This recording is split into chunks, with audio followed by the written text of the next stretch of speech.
They are not made of sugar, flowers, and purity. They never were. That's just the social packaging, the costume that culture dresses them in to maintain order. A functional illusion for coexistence, but one that crumbles in the silence of the bedroom or the solitude of the anonymous internet user. What hides behind a woman's sweet eyes is not necessarily tenderness, but an abyss of instinctive, raw, and often unconfessable desire. And this is not an attack. It's a warning to men who still live under the spell of romantic narrative, a spell that makes them think that being the predictable nice guy is the key to a woman's heart. It isn't. It never was. And the sooner you understand this, the faster you'll escape the curse of the invisible. Have you ever stopped to think about why so many women in this age of empowerment secretly consume content with themes of domination, submission, beasts, and monsters?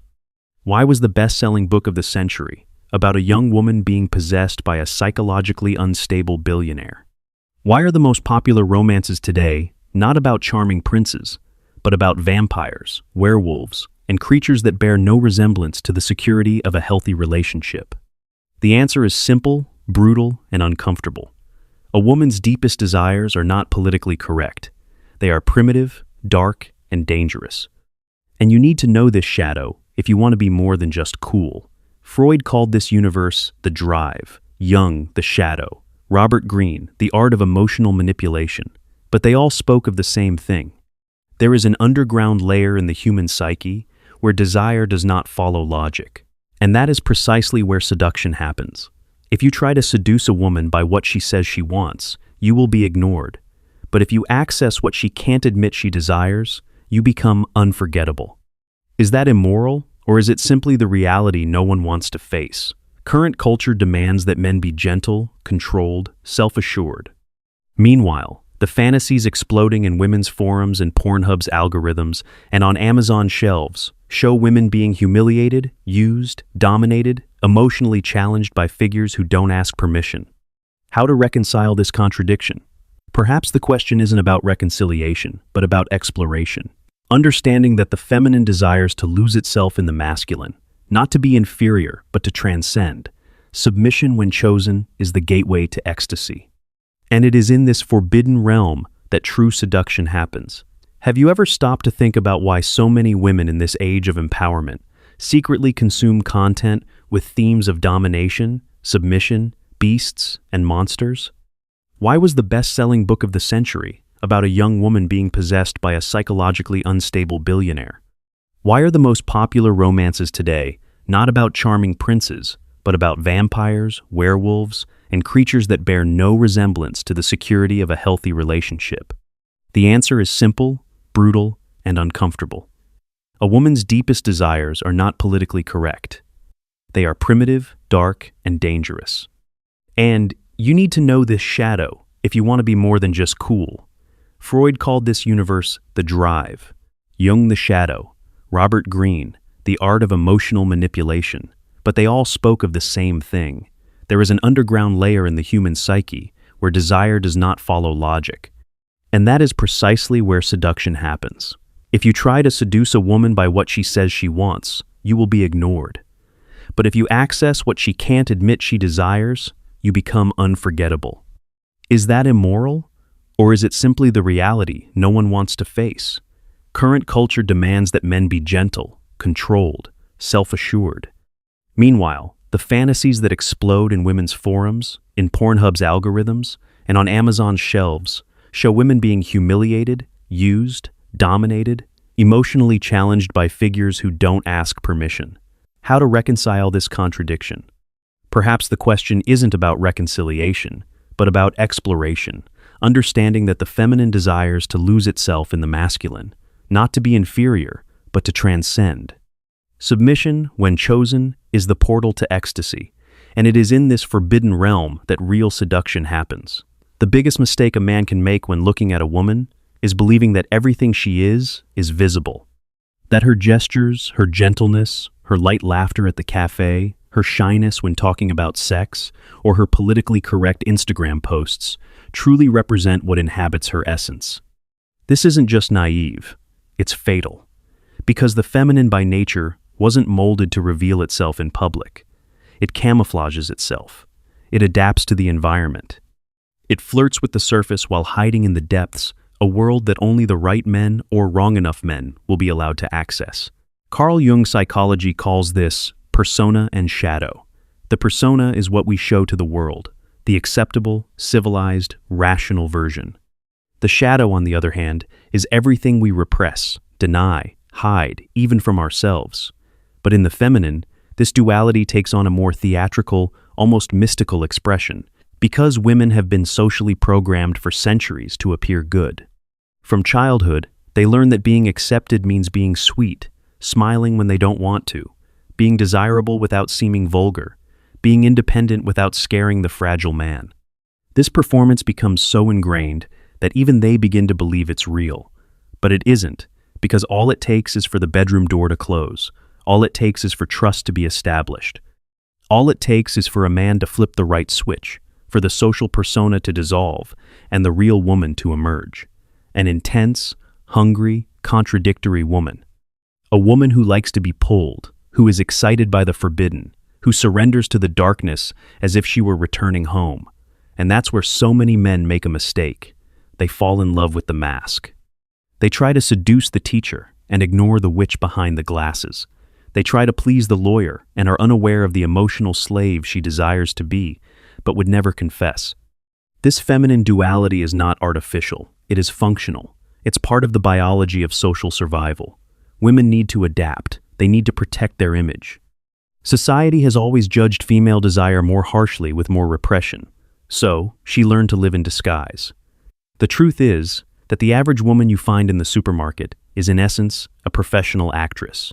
And the more intelligent and educated she is, the more refined her performance will be. But that doesn't make it false, just more selective about who deserves to see its true version. Anthropology proves this. In tribal societies where there was no religious moral repression, women still reserved their most intense desires only for warriors who demonstrated power, risk, and strength. This wasn't accidental. It was instinctive. The feminine is attracted to what challenges, not what pleases. Therefore, a woman can love the man who understands her, but desire the man who dominates her. And if you don't understand this contradiction, you will live in eternal exile from the true treasure she holds. Her voluntary submission, her desire to be taken by someone who doesn't ask permission, but who knows exactly what he's doing. The most tragic thing is that most men have been trained to reinforce only a woman's persona. They praise her intelligence, ask about her career, appear confident and predictable as if they were in an emotional job interview. But they forget that desire doesn't stem from security. It stems from tension. And no matter how much she smiles and says, "You're a nice guy," the truth is she'll leave and fantasize about someone else. Someone who makes her feel alive, not just respected. And that's not her fault, it's her nature. Robert Greene, in The Art of Seduction, warns, successful seductions begin with your personality, with your ability to radiate a characteristic that stirs emotions in a way she can't control. This means you need to activate something deeper in her than logic. And that something is always hidden behind the persona. It's the woman she denies being, but who explodes when she feels she's in hands strong enough to hold her. The woman who doesn't need to think, just feel, just react.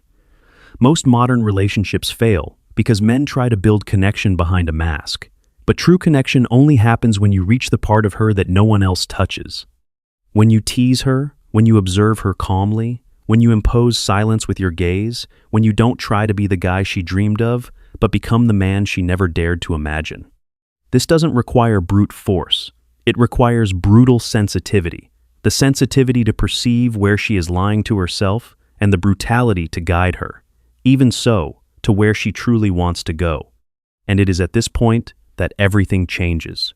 When you understand that seducing a woman is not about rationally convincing her that you are a good choice. It's about freeing the beast trapped in the cage of what she has learned to be.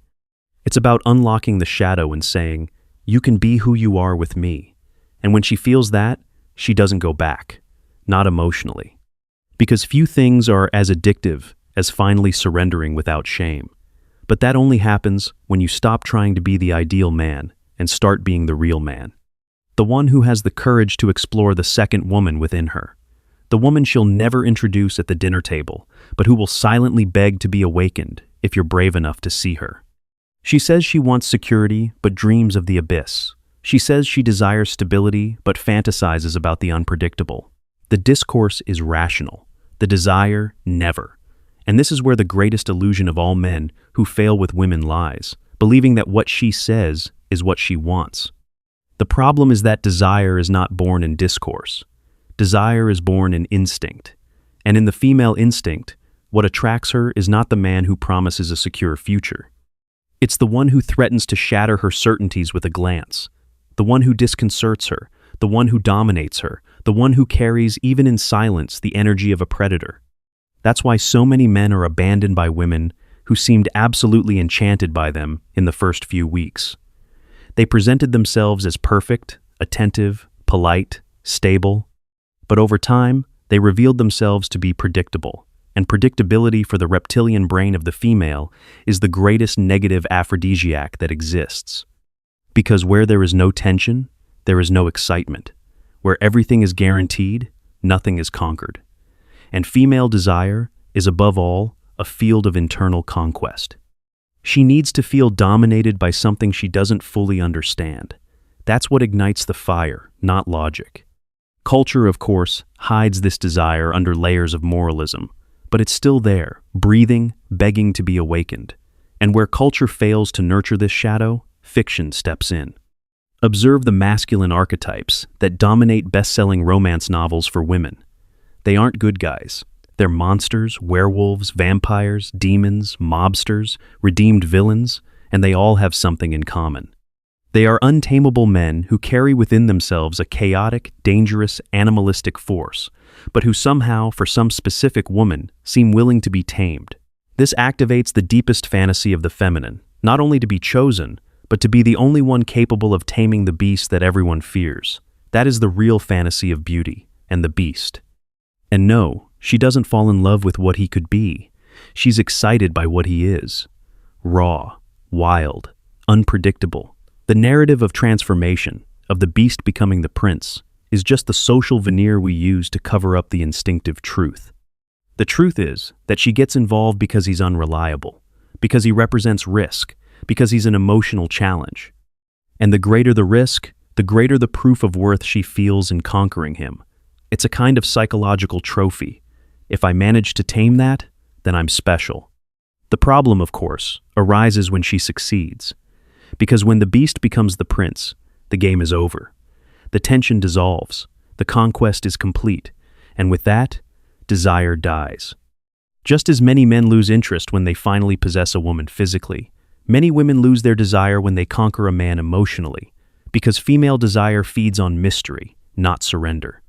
And a man who surrenders too quickly, who reveals everything about himself, who becomes completely predictable, ceases to be exciting. He becomes a companion. He becomes the friend she loves very much, but can no longer look at in the same way. You've seen this happen before, maybe to you, maybe to friends. The perfect guy who does everything right, and yet she leaves him and goes after a guy who doesn't answer messages, who disappears for days, who treats her with disdain. And you think, but why? Because this guy, despite being emotionally chaotic, still represents a mystery. He still carries the energy of the beast. And as long as he remains untamed, she will still have a challenge before her. A challenge that activates her ancestral instinct to tame masculine force like one tames a wild animal. This is where many men go wrong. They believe that by appearing accessible, available, and emotionally transparent, they will seem more secure. But what they seem in reality is already conquered. And everything that is already conquered for female desire is too predictable to be exciting. You don't need to be a jerk, but you need to understand the emotional structure of attraction. You are the prize, not the consolation prize. You are the chaos she tries to organize, not the rug she walks on to get there. You are the beast, not the servant. Kierkegaard's existential philosophy stated that human beings need anguish to evolve. In women, this translates to the anguish of emotional conquest. She needs to feel that she doesn't yet have you completely, that there are still parts of you she hasn't deciphered, that you can leave at any moment if you aren't respected. And no, this isn't manipulation, it's nature. True masculinity is by definition dangerous. Not physically, but psychologically. It has limits. It imposes structure. It doesn't bend to emotional whims, and that's exactly what attracts her. Therefore, when you see women falling for mobsters in movies, for villains in series, for men who represent the archetype of the forbidden, it's not about morality, it's about desire. And desire, as Ortega said, is born from fascination, and fascination is born from what takes us out of control, which leads us to an emotional territory where we don't choose, where we are chosen by instinct. And in this territory, the ideal man is not the most handsome, nor the richest, nor the most educated. He is the most untamed. That's why you don't need to be the tallest guy at the club or the most ripped at the gym. You need to be the most emotionally difficult to control. The one who commands respect with just a look. The one who creates silence with their presence. The one who challenges her to try to decipher you and fail. Because the more she fails to understand you, the more she will try. And the more she tries, the more involved she will be. And this isn't a game. This is a biological structure. The female mind wants to be occupied, wants to be led, wants to surrender to something bigger than itself. And that something is you, if you are the beast. But be warned, being the beast isn't about being brutal. It's about being emotionally impenetrable. It's about being enigmatic. It's about being the one she can't completely decode. It's about keeping the tension alive. It's about mastering the language of mystery.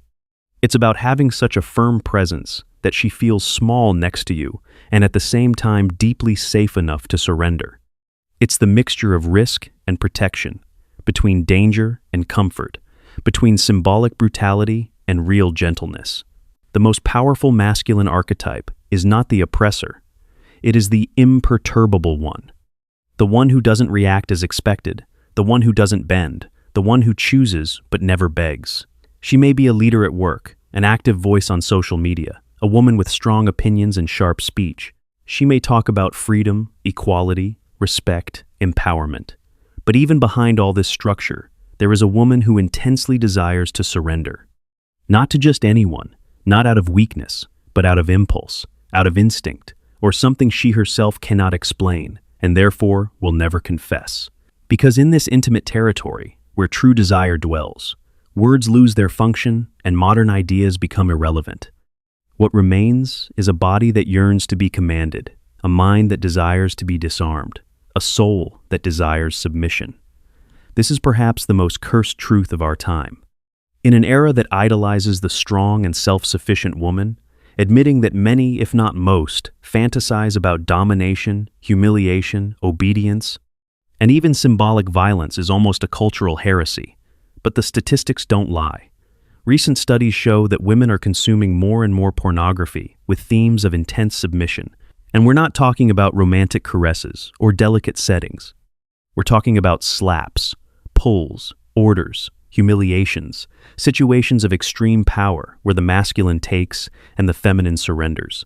And this consumption is not marginal, it's dominant. What's at stake here is not an anomaly, it's a pattern.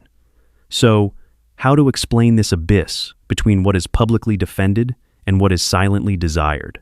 How to understand this woman who speaks about respect but is aroused by rude words whispered in her ear? The answer lies in the psychological structure of desire. Desire is not born from morality. It is born from instinct, and the feminine instinct, contrary to what many think, does not desire control. It desires to be conquered. It desires to be invaded in body and psyche. And the more powerful a woman is in public life, the stronger this yearning for submission tends to be in the intimate sphere. Because desire is the only place where she can stop being everything the world demands she be. It's where she can finally not need to command anything. This intimate surrender, however, is not passive. It is highly selective. A woman only truly submits to a man she recognizes as superior, not in status, not in money, but in energy.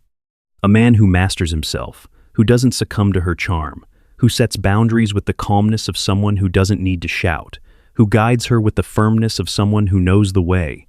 This man for her represents freedom, because it is only before him that she can finally lower her guard, stop fighting, and feel. Robert Greene teaches that true seduction isn't about convincing someone to want you.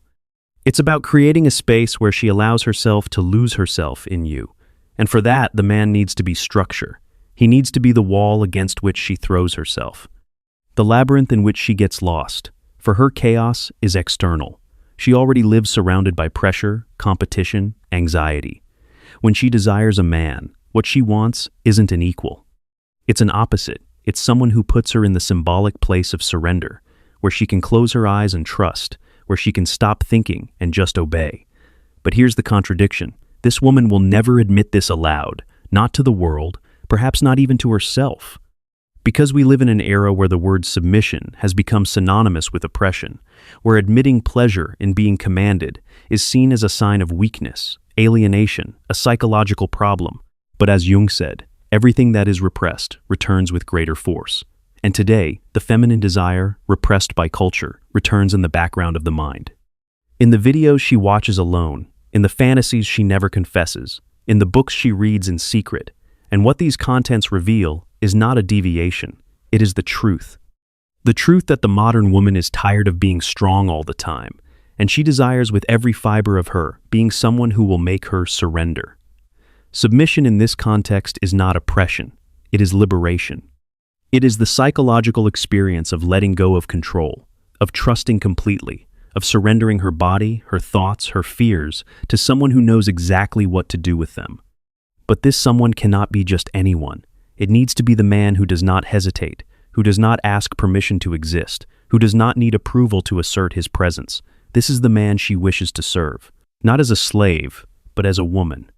The woman who can finally feel without guilt, who can be weak without being judged, who can enjoy the pleasure of not being the center of everything, but to be dominated, led, used, and deeply valued for it.